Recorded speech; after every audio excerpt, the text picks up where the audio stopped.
Bienvenidos a la hora de la biología.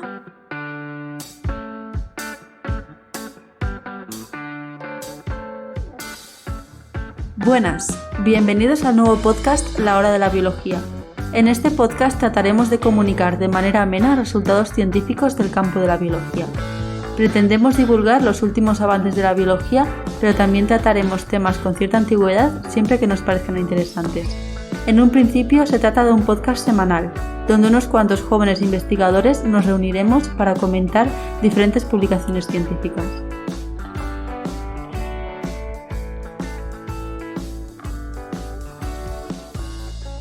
Hola amigos y amigas. Bueno, hoy continuamos en la hora de biología y como sabíamos que lo estabais deseando, esperando con ansia, aquí tenemos a Lena otra vez más para hablarnos sobre lisosomas, autofagia y enfermedades raras. Lena, todo tuyo. A ver, enfermedades raras no exactamente, pero sí. Hoy continuaré hablando de lisosomas. O sea, si no has escuchado la primera parte, puedes buscar el capítulo en el que hablamos de lisosomas. Sabemos que los lisosomas son importantes para reciclar componentes dañados de nuestras células y hoy me voy a centrar en cómo esta limpieza de componentes dañados es importante para la función normal de las células. O sea, el correcto funcionamiento de los lisosomas depende de la acción coordinada de las hidrolasas, que son enzimas, o sea, son proteínas encargadas de degradar estos componentes dañados, los cortan en trocitos hasta degradarlos en sus componentes más básicos. Luego también el funcionamiento de los lisosomas dependería de la maquinaria de acidificación del lisosoma. También sabemos que la acción de estas hidrolasas depende del pH. De hecho, hay hidrolasas en el lisosoma que son activas a un pH de 6, por ejemplo, y otras que son activas a un pH de 5 o de 4. Y esto es importante porque en el proceso en el cual se reciclan estos componentes, el pH va incrementándose desde los autofagosomas y va incrementando el pH poco a poco hasta que se junta con los lisosomas. Y las hidrolasas que tienen un pH que sería ácido pero no tan ácido serían las primeras en actuar y cortarían estos trocitos de una manera más burda, y luego estarían otras hidrolasas para degradarlos en los componentes más básicos para hacer una degradación completa. Sí. No, es decir que tiene sentido. Sabemos que los procesos de desnaturalización de las proteínas pueden ser térmicos, si aumentas la temperatura se va a desnaturalizar, o por el pH. Así que si tienes un pH ácido y pones una proteína normal, pues la proteína normal, que serían las típicas que van a estar ahí para que se deshagan, para deshacerlas, estarían inactivas, por lo que necesitas proteínas, o sea, hidrolasas específicas de pH ácido para que puedan trabajar en esas condiciones. Supongo que algo similar también está sucediendo en nuestros estómagos para deshacer toda la comida que cae, y estamos hablando de pH superácidos de 1, así que es necesario que las proteínas estén hechas, diseñadas específicamente para trabajar a pH ácido. Sí, pero en el caso del estómago, primero es como está, es diferente porque tienes el pH 1 y, en los lisosomas no llegas a tener un pH 1, tienes un pH de unos 4,5, de 5. Sí, en el estómago lo degradas y luego va continuando por el tubo digestivo en el que se van poniendo enzimas o van cogiendo las células X biomoléculas y las utilizan, pero sí es diferente. Pero los siempre se ha conocido los lisosomas como la digestión celular, y en este caso va a ser algo más específico, es más específico, vas a tener un proceso desde pHs normales a pH ácido del propio lisosoma. Y que vas a tener enzimas específicas para cada una de estas etapas, desde algo, como has dicho tú, más burdo a algo mucho más específico. También vas a tener hidrolasas específicas para degradar proteínas, otras para degradar lípidos, tiene una función bastante especializada dentro del lisosoma.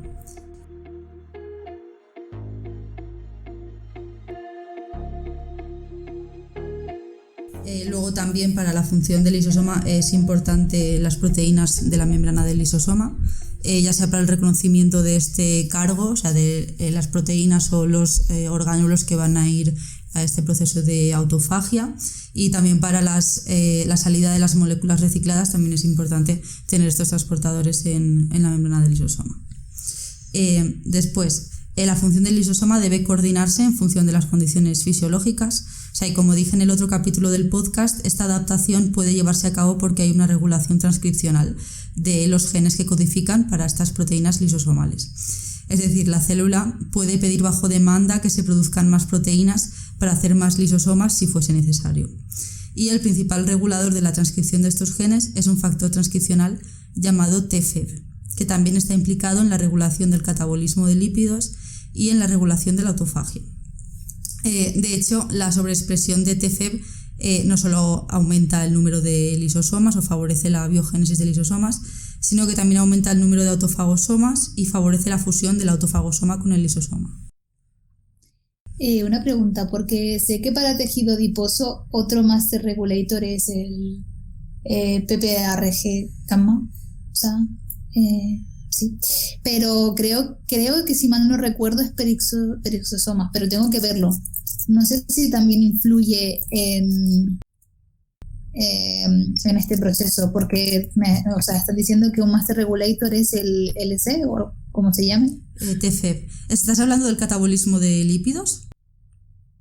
Sí, bueno, a ver, estoy hablando de un factor de transcripción que es el PPAR gamma, pero es de peroxisomas. O sea, es un peroxisoma proliferator activated receptor gamma, pero un knockout de este factor de transcripción hace que no tengas tejido adiposo directamente. O sea, es muy llamativo. Vale, pues está relacionado con la síntesis de lípidos de alguna manera. Sí, probablemente, sí. No, me confundí peroxisomas con lisosomas, perdón.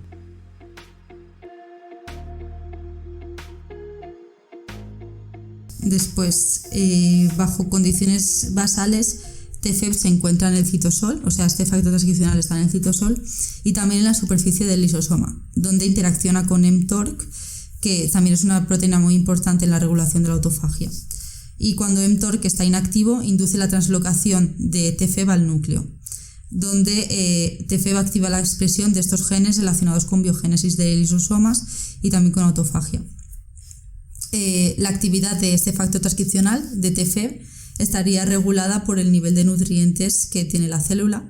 Durante la inanición, TFEB está activando la autofagia. O sea, esto tiene sentido que cuando la célula no tiene nutrientes en el medio tenga que obtenerlos de otra forma, y básicamente es comiéndose a sí misma, o sea, reciclando partes de esa célula.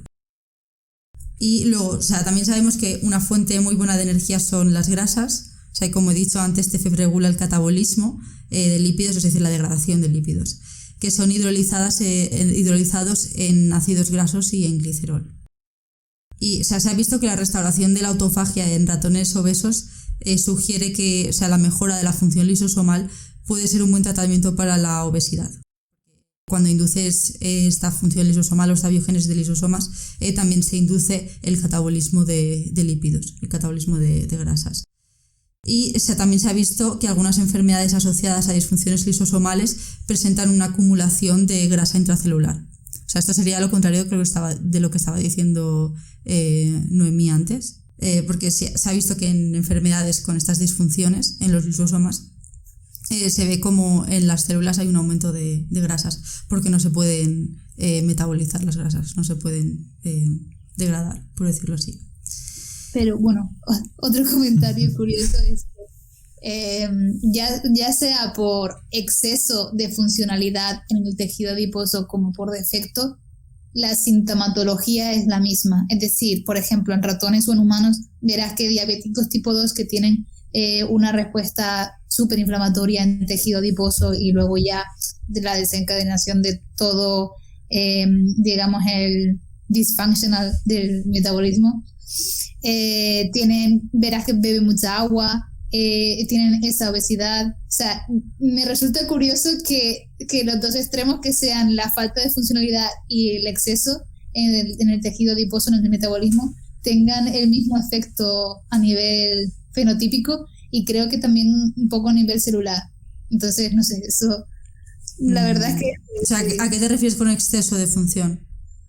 Me refiero a que, por ejemplo, en diabetes tipo 2, no es que, o sea, a la larga sí hay una disfuncionalidad del tejido adiposo porque no funciona correctamente, pero en un principio el metabolismo está muy alterado hacia arriba, es decir, funciona mucho más de la cuenta y luego ya, digamos que está ese proceso inflamatorio en el cual ya se genera la disfunción. Pero eso igual tiene más que ver a nivel hormonal, o sea, y no a nivel de orgánulos, porque también el tejido adiposo, o sea, también funciona produciendo hormonas tipo leptina y al final hay una desregulación a nivel sistémico, más que lo que yo estoy comentando aquí de acumulación de lípidos dentro de la célula, y, o sea, debido a disfunción lisosomal, porque que yo sepa, bueno, no sé si en diabetes tipo 2 hay disfunciones en los lisosomas, pero no he leído nada al respecto.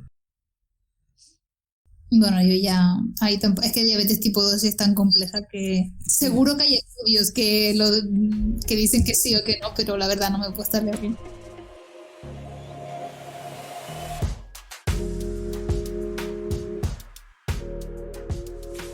Sí, en este sentido, o sea, la sobreexpresión de TFEB y entonces la función lisosomal correcta o la biogénesis de lisosomas sí que aumenta el catabolismo de lípidos y se ha visto que previene la obesidad, y que TFEB induce un cambio metabólico que permite la obtención de energía a partir de las grasas almacenadas.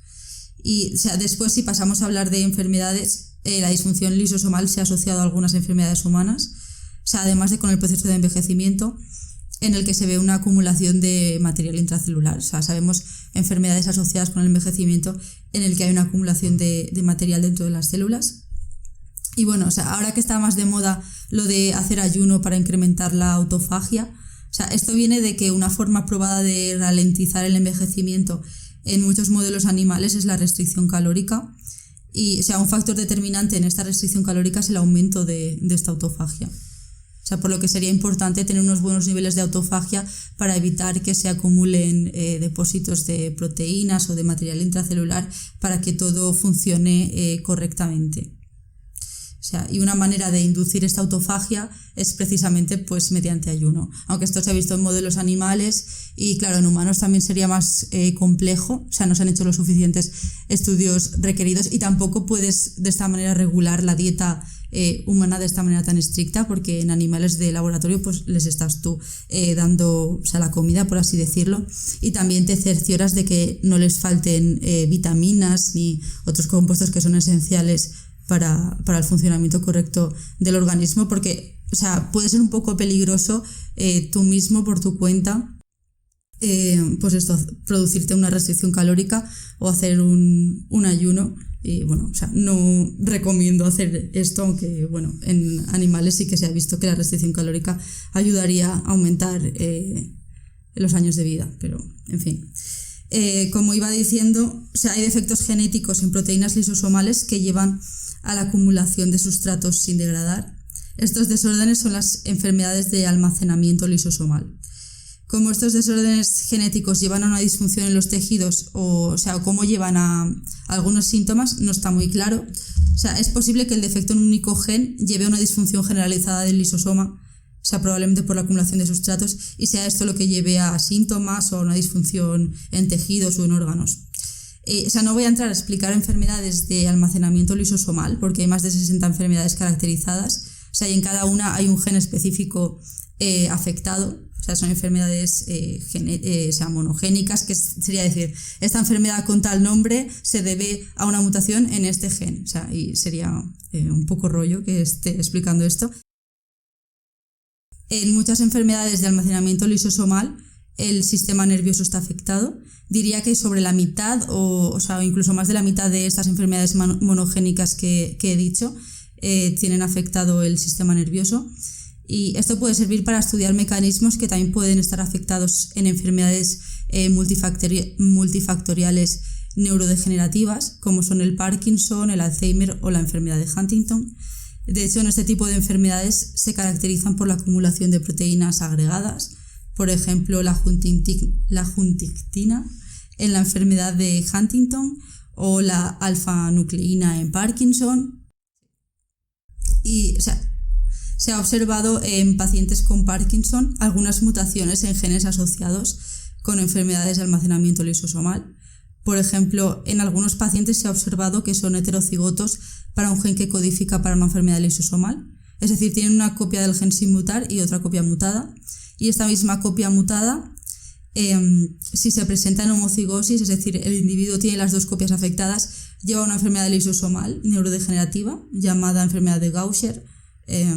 Por lo que el estudio de estas rutas lisosómicas y del funcionamiento de los lisosomas podría ser importante también para estudiar enfermedades neurodegenerativas que se presentan en la vejez. También se ha observado en otros pacientes otras mutaciones en genes relacionados con la acidificación del lisosoma o con la autofagia de mitocondrias, esto en el caso de la enfermedad de Parkinson. O sea, la autofagia de mitocondrias tiene un nombre específico, se llama mitofagia y es bastante importante para regular el correcto funcionamiento de las mitocondrias. Después, en el caso del Alzheimer, también se han identificado pacientes con defectos lisosomales y autofágicos. Por esto, algunas enfermedades del almacenamiento lisosomal pueden servir como modelos de otras enfermedades neurodegenerativas, ya que presentan fenotipos más severos que se pueden ver desde edades tempranas. En el caso de enfermedades neurodegenerativas que observamos en la vejez, algunas mutaciones pueden predisponer, en este caso que tratamos el tema de la autofagia, si la mutación es menos severa, no afecta tan fuertemente la actividad de la proteína, de esta proteína lisosomal, pero la acumulación de proteínas agregadas puede ser lenta y por tanto la enfermedad presentarse más tarde. Por no olvidar que en el caso de enfermedades neurodegenerativas que se presentan en la vejez, pues hay más factores implicados, como por ejemplo el ambiente.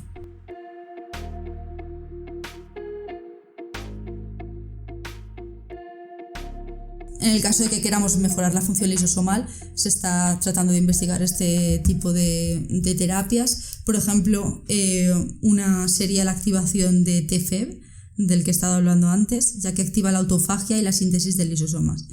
Se han hecho aproximaciones sobre expresando TFEB en modelos de enfermedades de almacenamiento lisosomal, y TFEB sí que lleva a la degradación de material acumulado en estas células, y probablemente sería posible modular farmacológicamente TFEB, por ejemplo inhibiendo su fosforilación o aumentando su defosforilación, ya que esta modificación posttraduccional es lo que lleva a TFEB a mantenerse en el citoplasma y no traslocarse al núcleo. Por lo que, aumentando su defosforilación o inhibiendo que se fosforile, podrías conseguir que se trasloque al núcleo y que pueda transcribir genes para activar autofagia. Y bueno, aún es pronto para saber si esta estrategia sería viable, pero se está investigando. Y me gustaría concluir diciendo que el rol fisiológico del lisosoma y su intervención en las enfermedades humanas no está perfectamente caracterizado. Se necesita mucha más investigación y, como dije en el anterior capítulo, se conocen poco más de 100 proteínas que sean residentes del lisosoma, por lo que la caracterización de más proteínas y la función de estas proteínas individuales también será importante para hacernos una idea de los procesos controlados por el lisosoma y de la implicación del lisosoma en enfermedades, así como el desarrollo de nuevas terapias, probablemente. Es que es complicado, creo yo, definir qué proteínas son específicas del lisosoma, porque como tú has dicho, va a depender bastante de qué se esté digiriendo en cada momento. Supongo que van a saber proteínas específicas para la digestión de lípidos y proteínas específicas para la digestión de proteínas, y además que el lisosoma, bueno, como casi todo en la célula, no es un ente estático, es dinámico, va cambiando. Tienes el lisosoma, tienes la creación del fagosoma, la fusión del fagosoma con el lisosoma, la mitofagia, aquí tienes el mitoautofagosoma. También dependiendo si es porque va a digerir o reciclar regiones de la membrana, o por los procesos de de fagocitosis o pinocitosis. Es algo tan dinámico que no es como en el núcleo, creo yo, que tienes también las proteínas, o para las mitocondrias, que ya tienes un péptido señal para la translocación a la mitocondria, por ejemplo. Se sabe que se conocen señales para ir al lisosoma, que se lo comenté en el capítulo anterior, pero también es difícil saber qué proteínas son específicas del lisosoma o no, porque en el lisosoma se están degradando otras proteínas y a veces no sabes si esta proteína está ahí porque está siendo degradada o porque está ejerciendo una función en el lisosoma.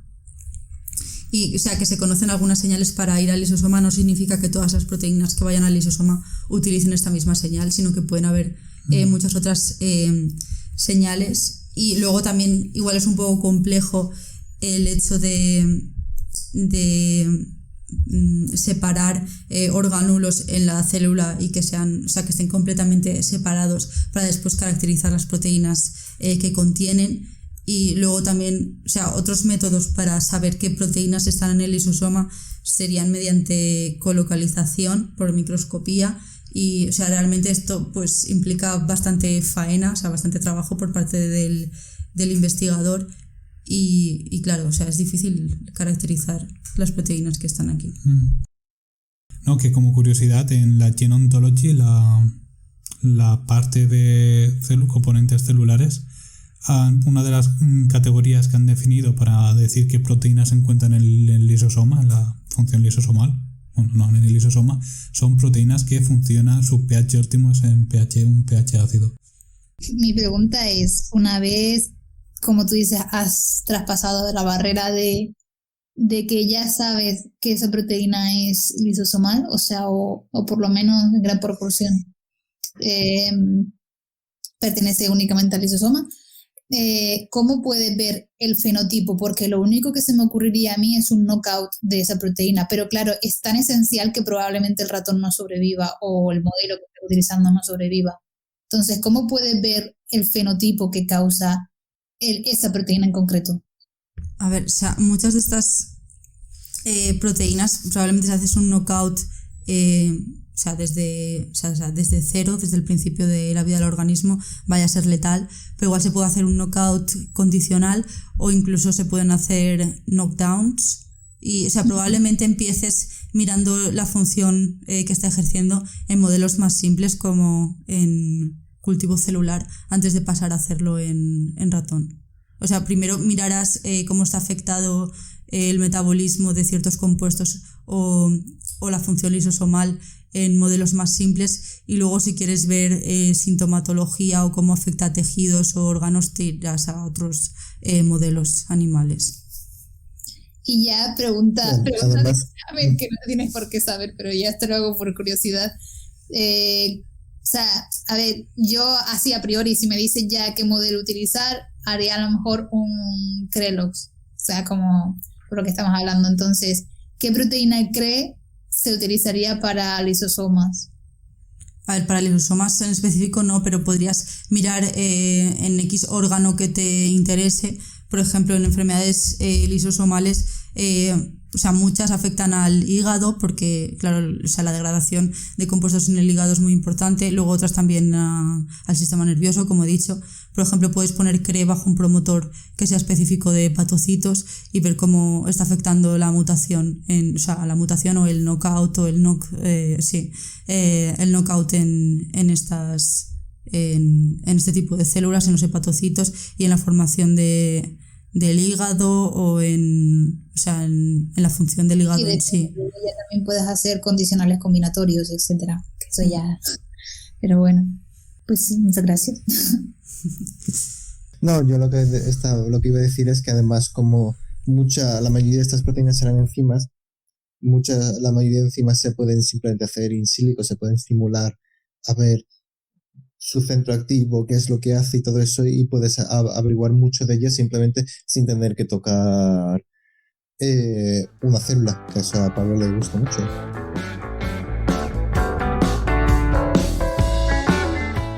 Y hasta aquí el capítulo de hoy de La Hora de la Biología. Muchas gracias por escucharnos.